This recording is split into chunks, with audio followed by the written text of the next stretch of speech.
आज ऑटोनॉमी पर्व है। हमारे लिए बहुत ही खुशी की बात है कि हम पूरे कलीसिया होकर के 101 वर्ष पूरे होने के ऑटोनॉमी पर्व हम लोग मना रहे हैं। आइए हम लोग परमेश्वर का वचन भजन नंबर 100 सुने।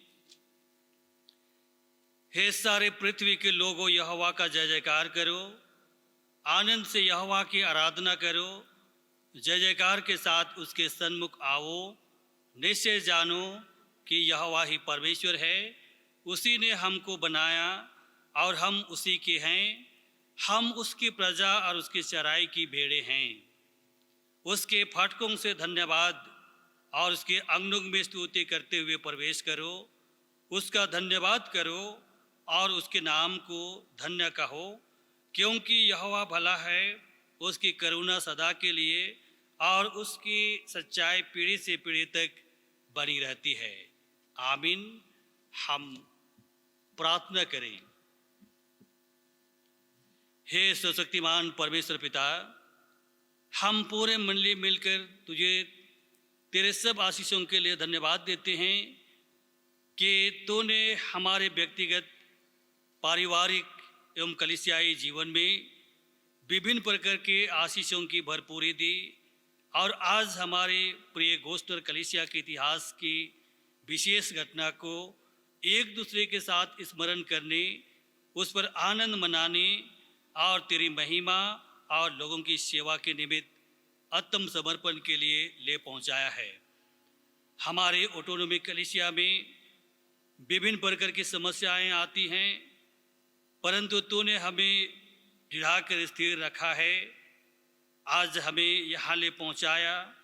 हम धन्यवाद देते हुए प्रार्थना करते हैं कि इस समय भी हमारे मन, विचार और काम को एकत्रित कर कि यहाँ की यह संगति हमारे विश्वास की दृढ़ता के लिए होने पाए, ताकि आशीषों की पहचान में बढ़ते हुए अपनी जवाबदेहित्वों को भी पहचानने सकें। तेरे ही महिमा के लिए मसीह यीशु के नाम से महिमा होती रहे। प्रार्थना यीशु के नाम से मांगते हैं, सुन और ग्रहण कर। आमीन। इस समय हम लोग गीत गाएंगे। साक्षीवाणी गीत नंबर 234। साक्षीवाणी गीत नंबर 234।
आज के ऑटोनॉमी पर्व के लिए जो वचन ठहराया गया है उसको हम लोग सुनेंगे।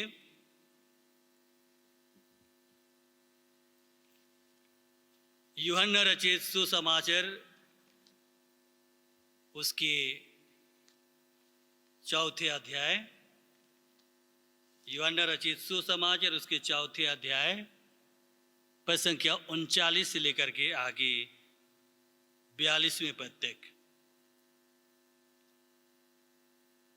39वें पद से लेकर के आगे 42वें पद तक परमेश्वर का वचन इसमें ऐसा लिखा है, हम लोग ध्यान से सुनेंगे।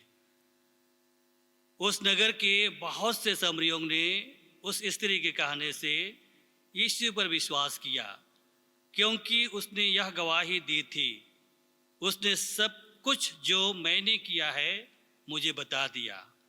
इसलिए जब ये सामरी उसके पास आए तो उससे विनती करने लगे कि हमारे यहाँ रह। अतः वह वहाँ 2 दिन तक रहा। उसके वचन के कारण और भी बहुत से लोगों ने विश्वास किया और उस स्त्री से कहा, अब हम तेरे कहने ही से विश्वास नहीं करते, क्योंकि हमने आप ही सुन लिया और जानते हैं कि यही सचमुच में जगत का उद्धार करता है। आमीन।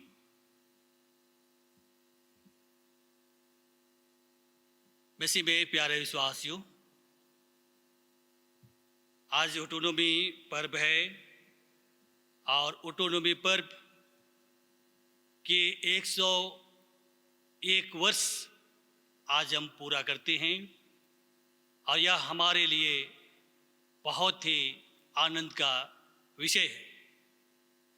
10 जुलाई 1919 को हमारे पूर्वजों ने विकट परिस्थितियों में ऑटोनॉमी का कठिन भार अर्थात आत्म शासन, आत्म पालन और आत्म सुसमझ प्रचार की जिम्मेदारियां ली। 10 जुलाई 1919 को ऑटोनॉमी का भार लिए हुए 100 साल पूरे हो चुके।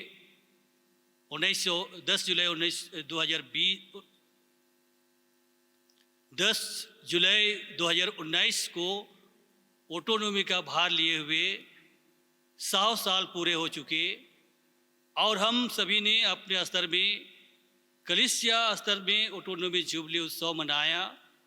इस जुबली उत्सव के द्वारा हमारे मन, हृदय, अंतःकरण में आत्म शासन, आत्म पालन, आत्म सुसमझ प्रचार एवं आत्म विकास की जवाबदेहित्व का बोझ निश्चय हुआ है।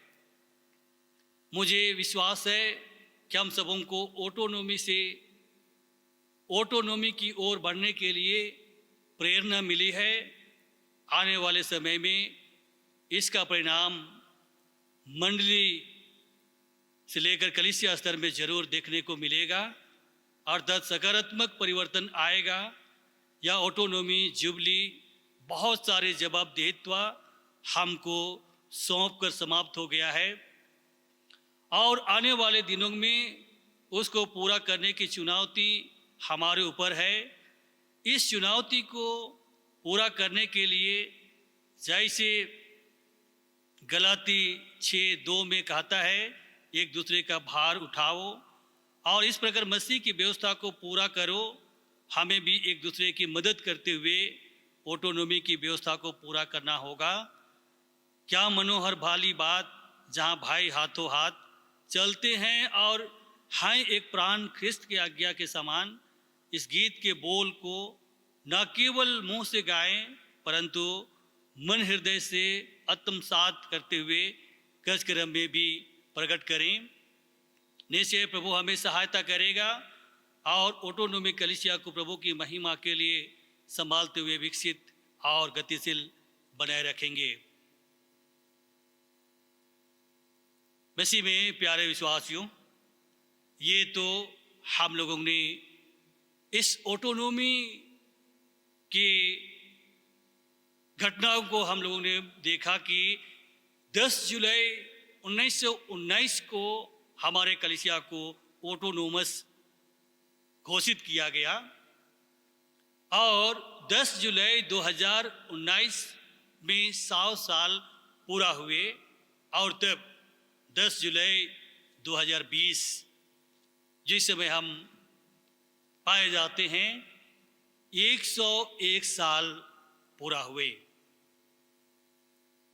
और उस ऑटोनॉमी पर्व में जब हमारे कलीसिया को ऑटोनोमस घोषित किया गया तो विशेष रूप से 3 जिम्मेदारी दिया गया या उस बोझ को हमारे पूर्वजों ने लिया जिसको हम लोगों ने यहाँ पर सुना।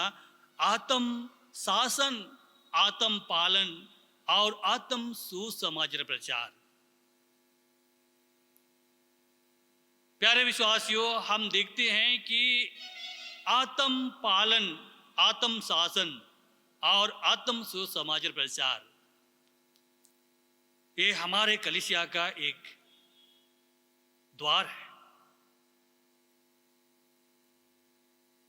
और इसमें हमें प्रवेश करना केवल ऑटोनॉमी पर्व मनाना नहीं, लेकिन यदि हम इसके गहराई को नहीं जानते हैं तो निश्चय ही यह ऑटोनॉमी की यह घोषणा हमारे लिए व्यर्थ हो सकता है। और इसलिए आत्म शासन एक कलीसिया विकास के लिए हमें बहुत जरूरी है। तो भी आज हम लोग देखते हैं कि कलीसिया में कैसे ये आत्म शासन दिन प्रतिदिन ये कमजोर होते दिखाई देता है और इसी के कारण से हमारे पूर्वजों के उस विश्वास को आज हम लोग किसी न किसी रूप से ठुकरा रहे। आज हमारी कलीसियाएं टूट रही है, मंडली में अशांति है, कलीसिया में अशांति है, समाज में अशांति है।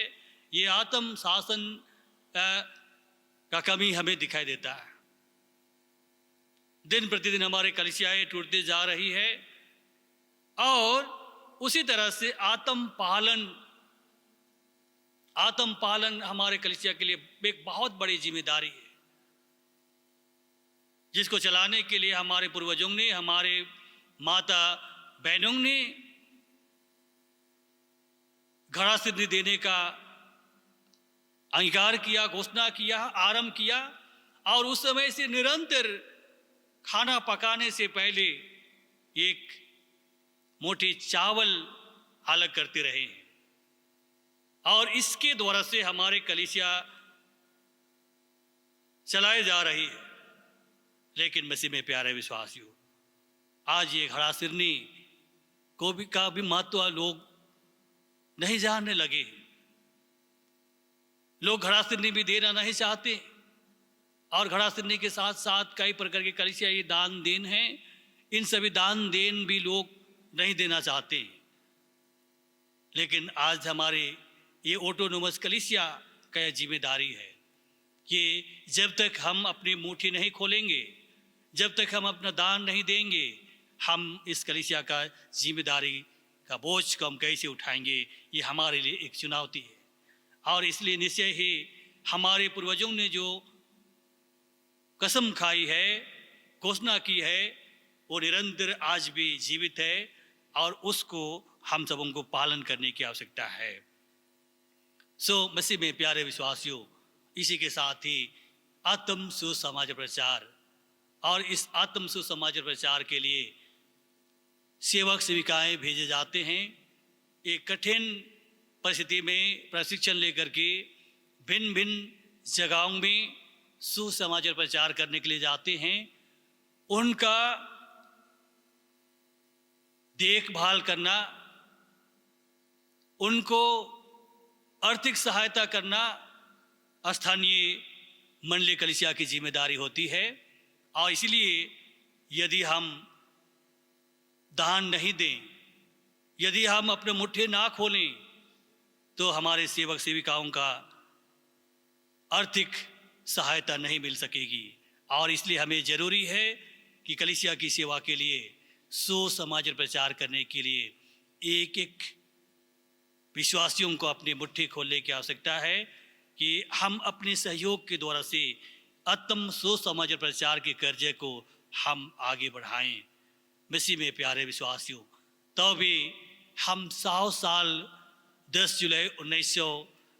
जुलाई 2019 को हमने पूरा की और ये 10 जुलाई 2020 एक नई संकल्प के साथ हमें आगे बढ़ने के लिए प्रेरणा देता है, अगुवाई देता है कि हम अपने कलीसिया के अंदर में अवलोकन करके देखें कि 101 साल पूरे होने पर भी हमारे कलीसिया में क्या कमी है और किस चीज़ की आज हमें सुधार करने की आवश्यकता है।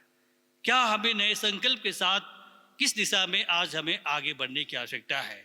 इसको आज एक एक ऑटोनोमस विश्वासियों को गंभीरता से देखने की आवश्यकता है और एक नई योजना के साथ, नए विचार के साथ और नए संकल्प के साथ आज हमें आगे बढ़ने की आवश्यकता है।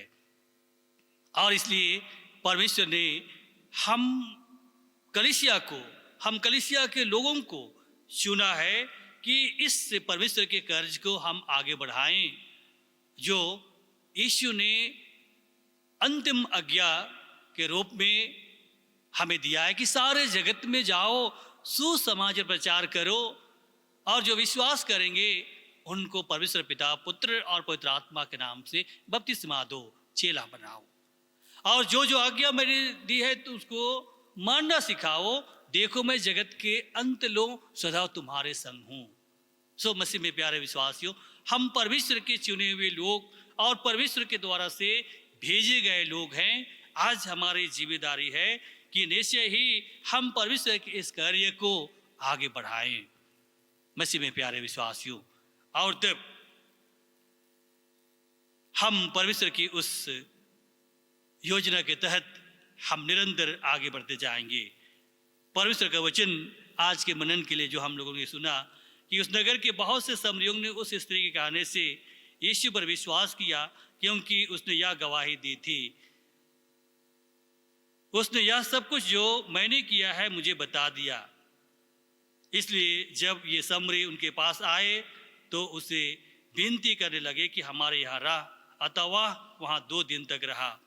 उसके वचन के कारण और भी बहुत सारे लोगों ने विश्वास किया और उस स्त्री से कहा, अब हम तेरे कहने ही से विश्वास नहीं करते क्योंकि हमने आप ही सुन लिया और जानते हैं कि यह सचमुच में जगत का उद्धार करता है। सो मसीह में प्यारे विश्वासियों, हम यहाँ पर पूरे वचन में हम लोग देखते हैं और इस ऑटोनॉमी पर्व का संदेश के रूप में हम देखते हैं कि यीशु मसीह हमें एक प्रभावशाली गवाह के लिए तैयार किया है कि एक दूसरे के जीवन को हम बदल सकें, एक दूसरे के जीवन को हम प्रभु के पास ला सकें और इसी का माध्यम आज कलीसिया है। और इस वचन में भी वही बताना चाहता है कि यीशु कैसे एक समरी स्त्री के जीवन को परिवर्तन करता है। उन पर विश्वास किया और तब उस विश्वास को न केवल अपने पास सीमित रखा लेकिन जा करके अपने सब लोगों को बताया और तब लोगों ने उस स्त्री के कहने से यीशु के पास आए और यीशु के मुख से उस जीवनदायक वचन को उन्होंने सुना और तब उन्होंने घोषणा किया कि अब हम तेरे कहने से नहीं लेकिन हमने स्वयं सुना और जाना कि यही जगत का उद्धार करता है, जगत का मसीहा। मसीह में प्यारे विश्वासियों, और इसलिए इस वचन में हम लोग देखते हैं परमेश्वर उन लोगों को गवाह का उपयोग करता है, साक्षी का उपयोग करता है जो दूसरों को यीशु मसीह के पास लाने के लिए आमंत्रित करता है, लाने का प्रयास करता है। जैसे यहाँ पर उस महिला ने बहुत सारे लोगों को अपने विश्वास में जोड़ा और इसलिए परमेश्वर उन लोगों की साक्षी को उपयोग में लाता है जो दूसरों को मसीह के पास लाने का प्रयास करते हैं। आज हमारे एक एक का जीवन भी ऐसा ही होने की आवश्यकता है। परमेश्वर उन लोगों के शक्ति का उपयोग करता है जिनके पास फल पाने की लालसा होती है, फल पाने की लालसा होती है। उस स्त्री ने जो अपने जीवन में पहचाना, जो फल उन्होंने, आत्मिक फल उन्होंने पाया, तब उस फल को लोगों तक पहुंचाया और बहुत सारे लोग यीशु मसीह पर विश्वास किए। मसीह में प्यारे विश्वासियों, आज हमारे लिए भी है कि हम एक एक का जीवन को, हमारे जीवन को परमेश्वर इसलिए चुना है कि निश्चय हमारे द्वारा से बहुत सारा फल परमेश्वर के राज्य के लिए लाया जा सके। और तीसरी बातें हम लोग देखते हैं कि परमेश्वर उन लोगों के शक्ति का उपयोग करता है जो यीशु मसीह के बारे में उत्साही है, परमेश्वर के पराक्रम के विषय में उत्साही हैं, उनको जानना चाहते हैं, गहराई से मनन करना चाहते हैं। और इसलिए जब तक हम परमेश्वर के उस पराक्रम का अपने जीवन में ना देख लें, हम उस पराक्रम के विषय में और अधिक जानने का प्रयास नहीं करते। सो मसीह में प्यारे विश्वासियों, स्त्री ने देखा कि जीवन में जो कुछ भी उन्होंने किया है, यीशु उनको साफ साफ बता दिया। आज वो अंतर्यामी यीशु हम एक एक के हर एक कर्जों को जानता है, हम उससे छिपे नहीं, और इसलिए निश्चय ही हमको उस यीशु के पास आने की आवश्यकता है, यीशु को पहचानने की आवश्यकता है। यीशु हमारे जीवन को एक गवाह के रूप में उपयोगी बनाना चाहता है, इस्तेमाल करना चाहता है कि इस कलीसिया में हम बहुत सारे फल परमेश्वर के समीप हम ला सकें। और इसी निमित्त आज हमारे कलीसिया ने इस ऑटोनॉमी का कठिन भार अपने ऊपर में लिया है और इसकी घोषणा 10 जुलाई 1919 को की गई है, जिसको हम पूरे कलीसिया में आज के दिन में हम इस घोषणा को स्मरण करते हैं।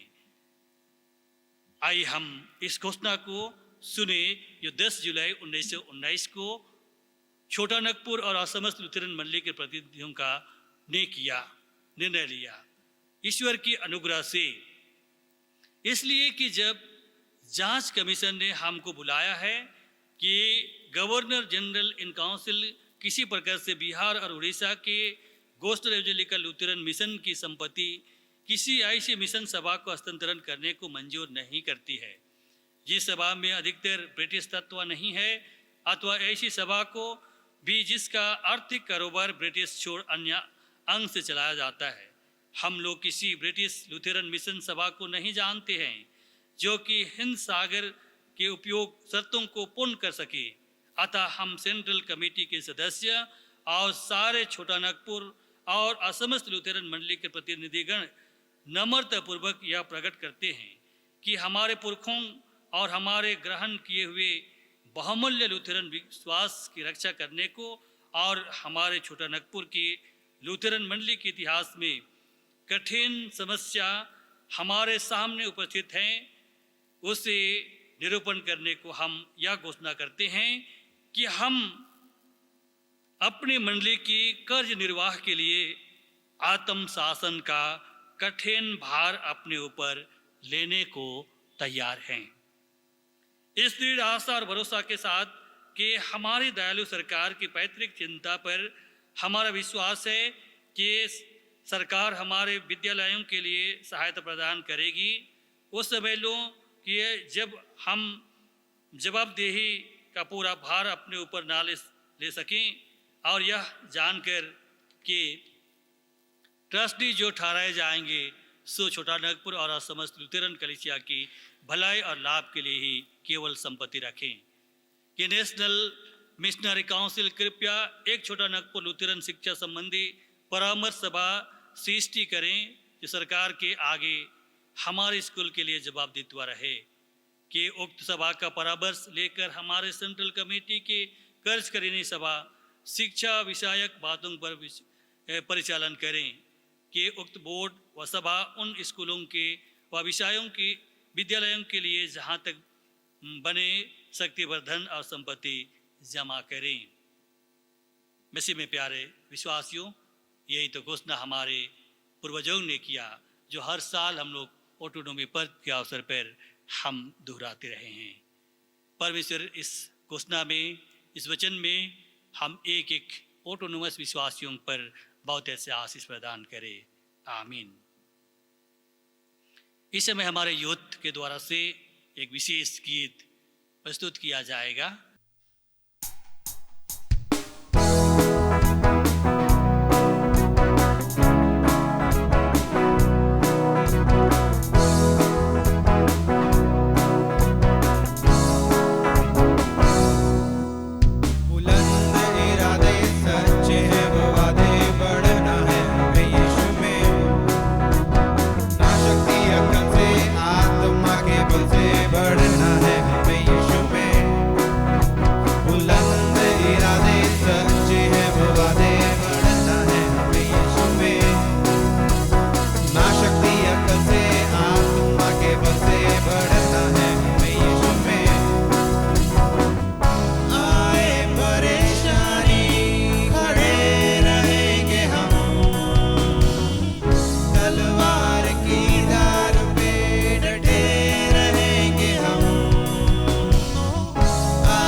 हम प्रार्थना करें। हे परमेश्वर दयालु पिता, हम तुझे सारे मन से धन्यवाद देते हैं क्योंकि तूने हमें हमारे पापों के अनुसार हमें दंड नहीं दिया, परंतु अपने विश्वास में दृढ़ स्थिर रखा है। प्रार्थना करते हैं तो आगे भी हमारे इस पवित्र और बहुमूल्य लुथेरन विश्वास में, जिनकी रक्षा के लिए हमारे पूर्वजों ने ऑटोनोमी का कठिन भार अपने ऊपर लेने की घोषणा की है, उसमें बने रहने के लिए हमारी अगुवाई कर प्रभु परमेश्वर तो ही हमें इस घोषणा की जो आशीष, अधिकार और जवाबदेहित्व है, उनको समझने, अपने ऊपर लेने और उसे अनुसार काम करने के लिए साहस, सामर्थ्य और साधन दे कि हमारी कलीसिया के द्वारा स्वशासन, स्वपालन और स्वयं सुसामाजिक प्रशासन के काम तेरी इच्छा के अनुसार ही हो, जिसे तेरे प्रेम की आशीष कलीसिया के सब लोगों को मिले और हम तेरी महिमा करते हुए अन्य लोगों तक भी तेरी महिमा करते हुए तेरे आशीष पहुंचाने सके। हमारे प्रभु यीशु मसीह के नाम से ये प्रार्थना मांगते हैं, सुन और स्वर्ग राज्य में ग्रहण कर। आमीन। हम एक साथ प्रभु की बेनती को उच्चारण करते हुए आज की आराधना को अंत करेंगे। हे हमारे पिता, तू जो स्वर्ग में है, तेरा नाम पवित्र किया जाए, तेरा राज्य आवे, तेरी इच्छा जैसे स्वर्ग में है वैसे पृथ्वी भी होवे। हमारे प्रतिदिन की रोटी आज हमको दे, और हमारे अपराधों को क्षमा कर, जैसे हम भी अपने अपराधियों को क्षमा करते हैं, और हमको परीक्षा में मत डाल, परंतु बुराई से बचा, क्योंकि राज्य और पराक्रम और महिमा सदा तेरे ही हैं। आमीन। अब तो एक ईश्वर का आशीर्वाद विश्वास और दीन मन से सबको ग्रहण करें। परमेश्वर तुझे आशीष दे और तेरी रक्षा करे। परमेश्वर अपना मुख तुझ पर प्रकाश करे, तुझ पर अनुग्रह करे। परमेश्वर अपने मुख का प्रकाश तुझे चमकावे और तुझे कुशल देवे। आमीन। यीशु सहाय।